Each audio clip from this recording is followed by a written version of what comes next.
This is a view of the Great Lakes of North America. And here at the foot of our own Lake Michigan, a remarkable series of sand dunes and ridges has been formed over a period of the last 10,000 years.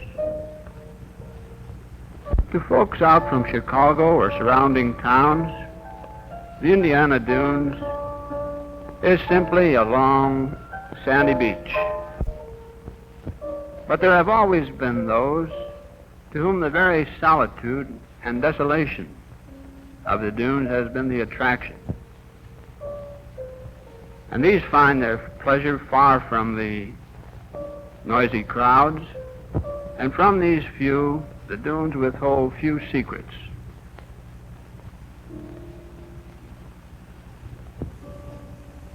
They know, for instance, that it is the northwestern storm winds that cause the dune formation, and mostly east of Gary. West of Gary, a long series of sandbars, oak-covered ridges, was laid up in the course of a long period of time, 3,000 years, during which Lake Michigan was slowly receding in depth. Scientists have been interested in this series of dunes because they can be dated from 0 to 3,000 years, depending on how far they are away from the present beach. Seen from the air, these dune ridges and the interdunal lakes are still much in evidence, although much broken up. Originally, there was a series within the city limits of Gary of 111 such sandbar ridges. Now, of course, we see that the present-day railroads and highways have dammed them, breaking them up. Here is one of the dried-up interdunal ponds, flanked on both sides by oak ridges. Here we see quite a prairie vegetation. This is the black oak forest. And spindly though these trees may be, they've been here for a long time, as evidenced by perhaps a 6-inch soil layer overlying the sand.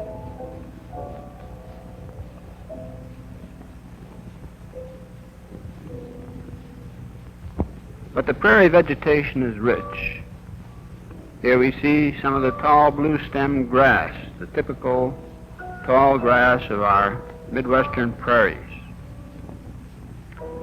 And often in late summer we see a pink field of blazing star or a white field of boneset.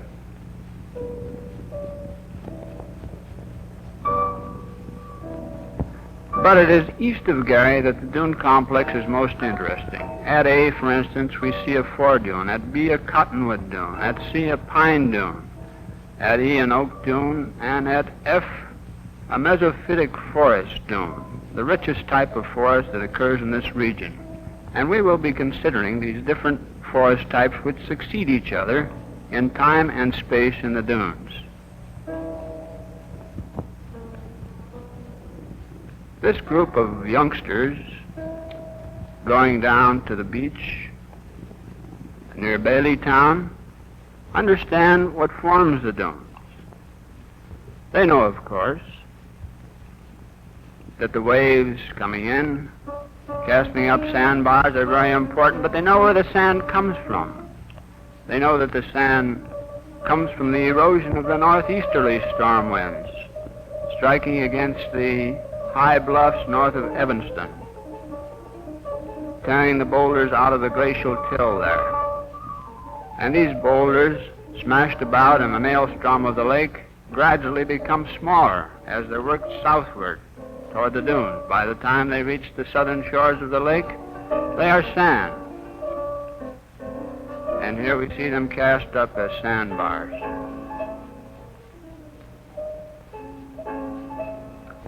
And now it is the northwesterly storm winds that cast the sand up into dunes.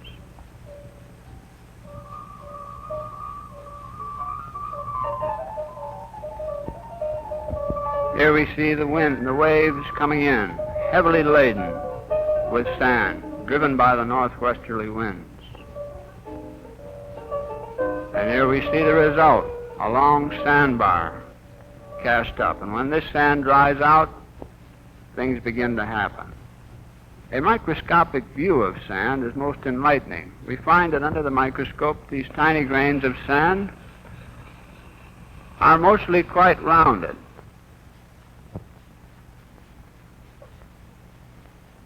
Sometimes even very round. And as a matter of fact, under a 5-mile-an-hour wind, these small grains of sand will actually roll. Under a slightly higher wind of 10 miles an hour, they'll bounce and hop along. Under a wind of 20 miles an hour or more, they fly.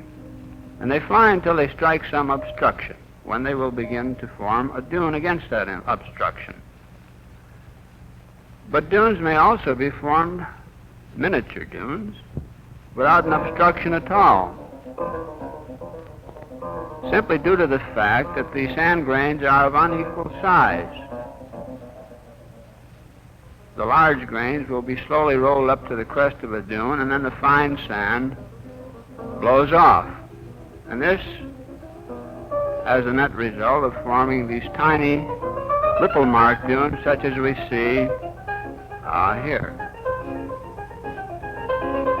Here is the big foredune, which is formed as a result of the dune striking some type of obstruction. And here are the sand-binder grasses, which characteristically hold the foredune, the first dune formed just above the beach, together. This is marram grass, one of the typical sand-binding grasses. It has its roots spread out for many yards through the sand, holding the growing dune together. Other plants here would be the wormwood, Artemisia, a relative of sagebrush, and the cottonwoods. The cottonwoods are most interesting because as the trunk is buried, they send out roots, so that often we see just the tops of cottonwood trees growing out of dunes. The sand burial would kill other trees. And here we see the foredune, the first dune just back up from the beach, held together with cottonwoods and with the sand-binding species of grasses. Here again is marram grass, and here's a close-up of the head of marram grass in midsummer. Here are some of the prairie grasses which help hold the dune together. This is the tall blue stem again, out on the open dune. There are a whole series of shrubs that are most important. Here we see some juniper. Don't forget, this is the first dune, which is formed just back of the beach. Here's juniper, and now we see a close-up of the juniper berries. But this dune is held together by other plants, like wild grape and basswood, and of course the wormwood from our southwestern desert country, and sand cherry. Here are the cherries.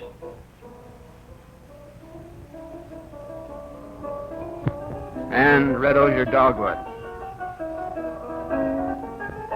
And of course always the cottonwoods. And notice that these are the tops of cottonwood trees. The trunk is buried.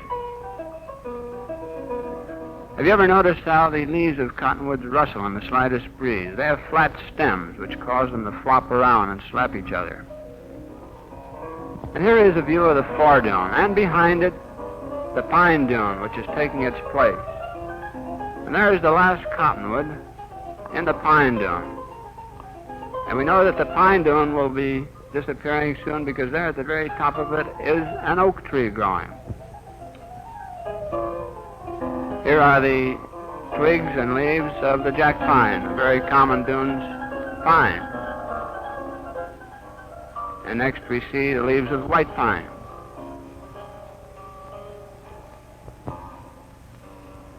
But the pine dune is doomed. We see here some of the oaks growing in a pine dune. This is a mixed forest in which the pine is disappearing. Of course, any time we find a black oak seedling growing among pine needles, we know that this forest is changing over gradually to the oak dune. Huckleberries grow on the floor of the oak dune. There's more soil now. Also puccoon and butterfly weed. And poison ivy. And false Solomon seal. And blueberries. Many an expedition has been saved from disaster in the dunes by starvation by the wonderful blueberries. They're delicious.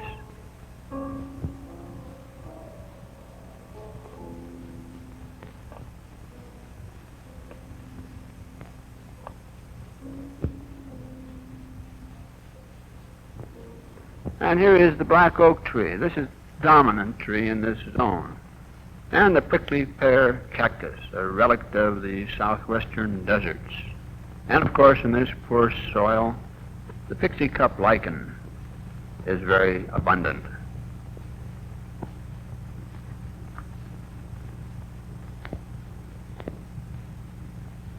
But we know we're in the mesophytic forest when we see the tulip tree in the dunes.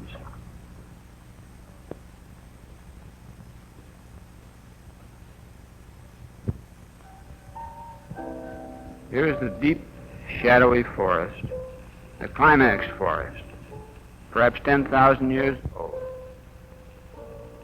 Here is witch hazel, pawpaw, sassafras, with its mitten-like leaves. Here's a rich dune growing on rich soil, where once you had only sand. This was once a foredune. Here Henry Dybus of the Chicago Natural History Museum examines the leaves of the sassafras. And here in among the banks of fern, looking like a tropical jungle, Henry Dybus uses a sweep net for small insects.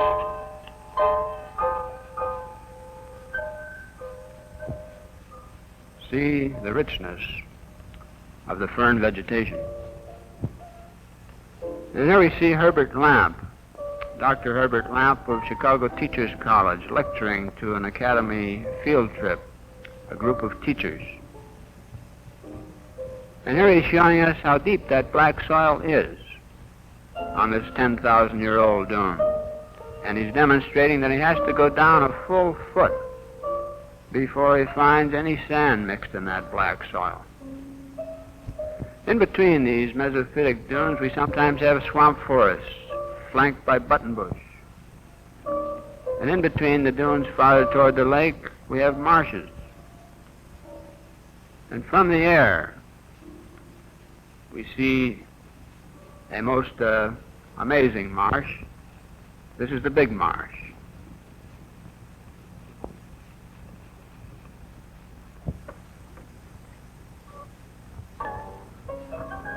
These marshes, of course, are wonderful havens for wildfowl. They're fast disappearing, however, because most places the highway building and the railroads have caused the marshes to become drained. Here is one that is really just a blue joint prairie.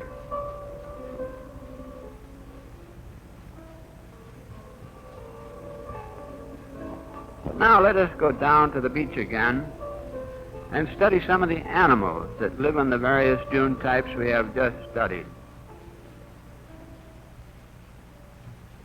Notice the black area to the right of this picture. This is the storm beach.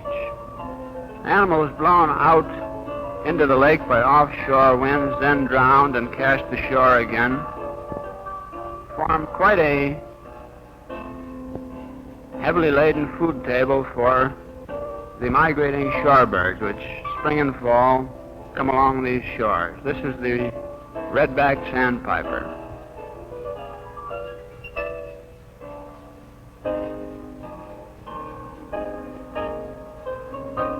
And here we see an excited group of least sandpipers.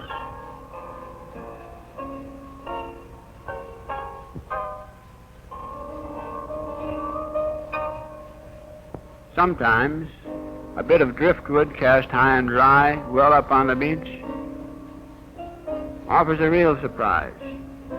And here under this one, we find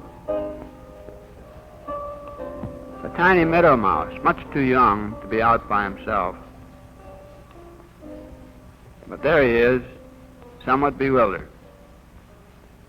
And we tease him with a little blade of grass to see if we can get him to turn around and see what he looks like.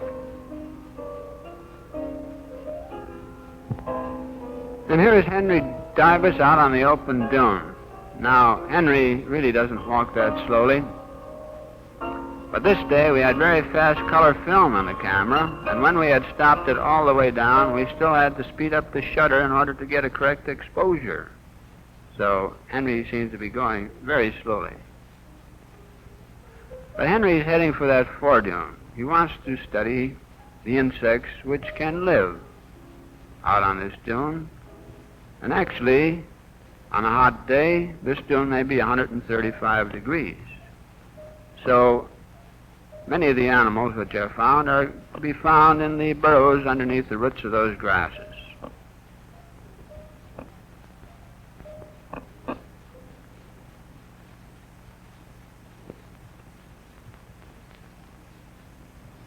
And here is Henry uncovering the burrow of a burrowing spider which lives down in the cool sand during the day. He's demonstrating with a blade of grass in that turret that after we remove the sand from around this turret, it still holds together because the spider has cemented it with his silk. The spider himself comes out only at night. This is an interesting thing. These men and boys are trying to tire out a couple of maritime locusts. This is the only way we can get a picture of these very fast grasshoppers. Usually, we like to take a picture on a cloudy day because this remarkable camouflage makes them almost invisible when there's a bright sun behind the camera.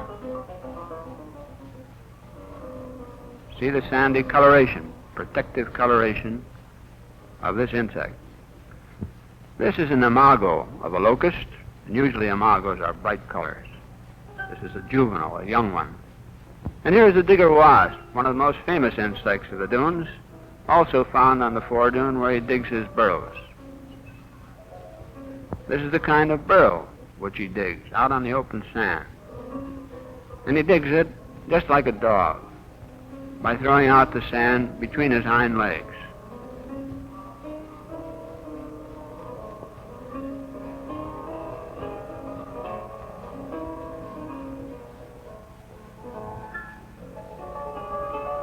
There are other insects out on the open dune, like for instance this velvet ant, which seems to have lost something. What it is he lost, we found out when Henry Dibus flicked a drop of water from his canteen on the sand. And all of a sudden, he seemed to become infatuated with this moisture. And really, finally, quite lost control of himself.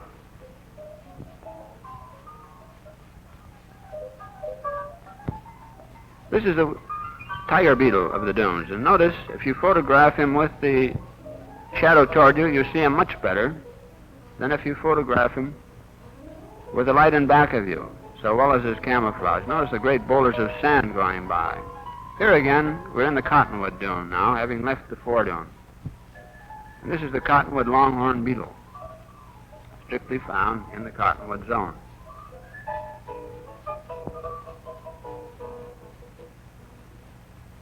But the cottonwoods, of course, we remember, give way to pines. And in fallen logs on the pine forest floor, we find termites.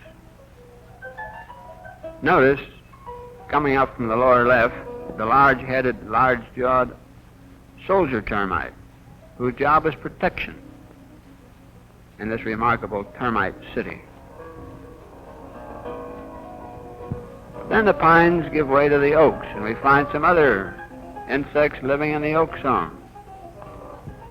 Here are the funnel-like diggings, sand traps of the antlion, or doodlebug, the larva of which lies at the bottom of this sand trap with his jaws ready, waiting for an ant to venture into it and fall down to the bottom in the sliding sand. He even throws up sand along the walls to try to knock him down into the bottom, into his waiting jaws. This is what the antlion larva looks like. The adult is more like a dragonfly. Here's a hognose snake, which plays dead. After a time, however, he looks around to see if the coast is clear, and if it is, he glides off. And here is the six-lined lizard, or skink. And the blue racer is common in the oak forest.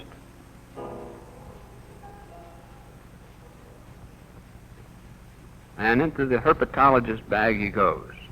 But we take him out again and pose him on sand so that you can get to see what he looks like. And box turtles are common in the dunes. Often, after a quiet night when the sand is smooth, of an early morning, we see the tracks of these turtles like the tracks of army tanks tracing on the sand. Then in the oak forest we sometimes find small mammals like this little dead shrew. These animals live so fast they must eat every couple of hours or they starve to death. And this is the mesophytic forest. This is the climax forest, the ultimate in forest. And here we have this very moist bottom, or undergrowth. And the logs are moist. When we take off the bark, we find a very rich animal life, helping to break this log down into soil again. And this is the larva of a log-living beetle. He looks like a centipede, but notice he has only 3 pairs of legs, which makes him an insect.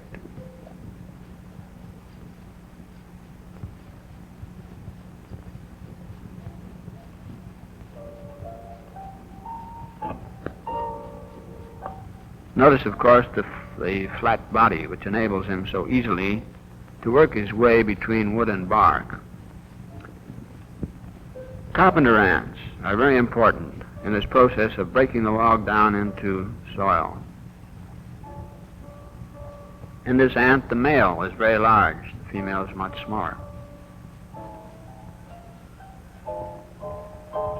This particular group is busy about the task of hiding the eggs, uncovered when we remove the bark from this tree. Also in the logs of this zone, we find millipedes, very common. And we find the horned physalis beetle, this beautiful shiny creature, who looks like he just came off the production line with a fine new factory finish.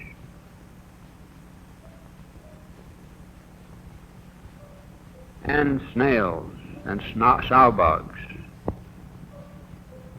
live in this moist habitat.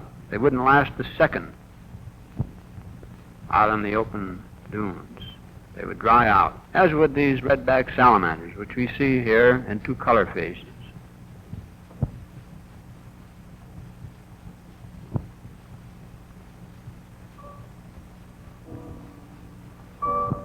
The mesophytic forest, with its deep shade and its rich soil. Here's a red squirrel. And here, in this habitat, too, the white-footed deer mouse lives. And many birds, the red-headed woodpecker, for instance. And the beautiful scarlet tanager. And 100 species more. This is a New World flycatcher, the kingbird. The ponds are very rich in life. And here we see the water tiger, which is the water-living larva of the tiger beetle.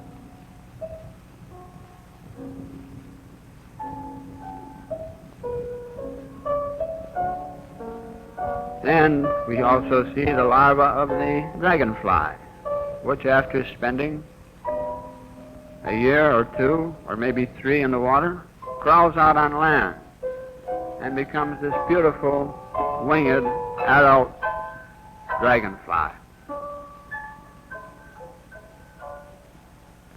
which we are so familiar with. A relative of the dragonfly, which does not rest with his wings outspread, but folded rather, is the damselfly. But these ponds usually dry up, and we see in midsummer a field of sunflowers. But now let us go down to the beach again, because I wish to show you a remarkable thing that happens in the dune when the wind blows. Notice that our present Lake Michigan level is 580 feet, but dunes were also formed 20, 40, and 60 feet higher. 60 feet higher was a series of dunes formed 12,000 years ago. Now, we can see some of these old beaches unburied when we study what is called a blowout. Sometimes the sand is attacked by the wind from a different angle and is torn loose from its moorings and begins to drift.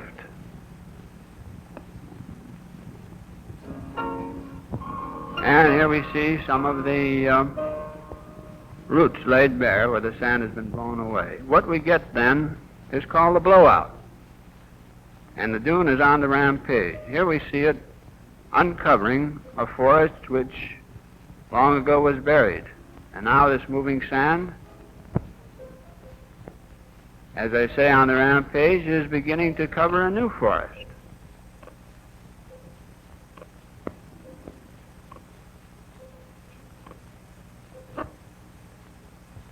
And here we see this loose sand of the wandering dune.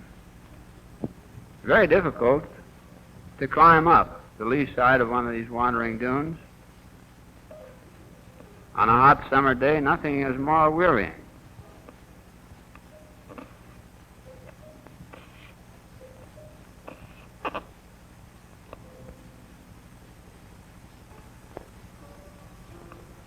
But Henry Davis, who is an old hand at this, prefers to go down the dune. But notice this is loose sand, lying at the angle of rest for sand. It's just gradually rolling down over this large forest in the state park. And here's a forest that has become unburied. These are the roots and trunks of pine trees. Nobody knows how old.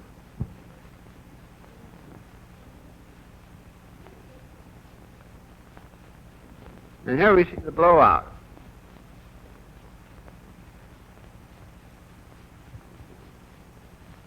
Now notice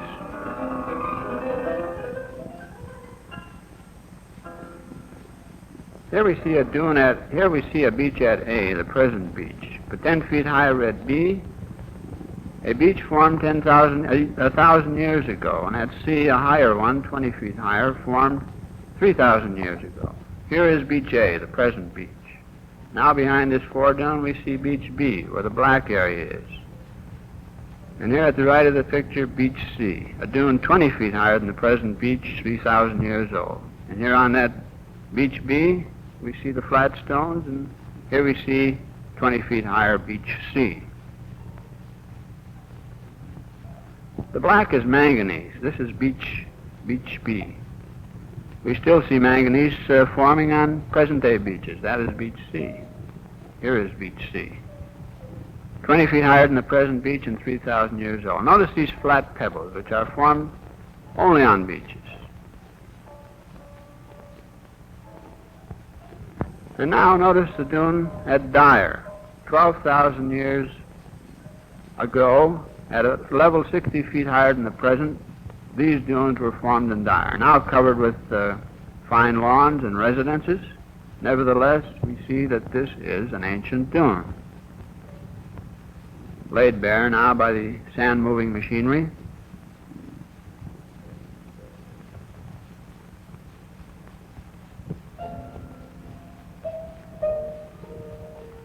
This dune was formed exactly as dunes are being formed today, and here Mr. Thurston Wright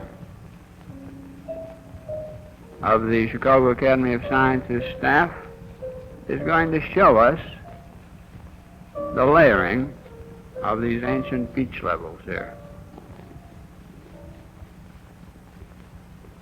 And now he reaches forward and takes out one of these very flat stones, the same as we saw on a beach 3,000 years old, and the same as we see on beaches today.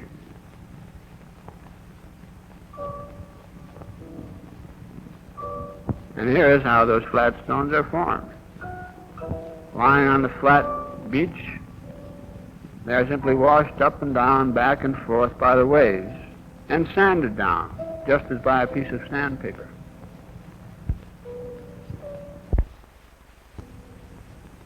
And fall is a time to hike. It's not so hot then.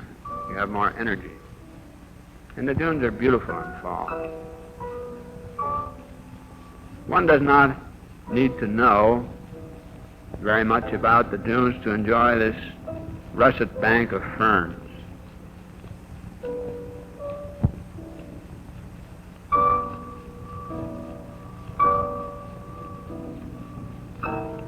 Nor does one have to know much about the processes going on to realize that this pine growing in the midst of the oaks is doomed. It is the remnant of a pine forest that is being replaced at this point. One can enjoy the leaves of sweetbriar without knowing very much about the needs of their growth. And fall and spring, the dunes is ever changing. And the most remarkable thing about the dunes is that this cycle goes on and on. Dunes are being formed today as they were formed 12,000 years ago. And we see the remarkable way in which nature builds up a community, plant and animal community, beginning on what was nothing originally but sterile sand.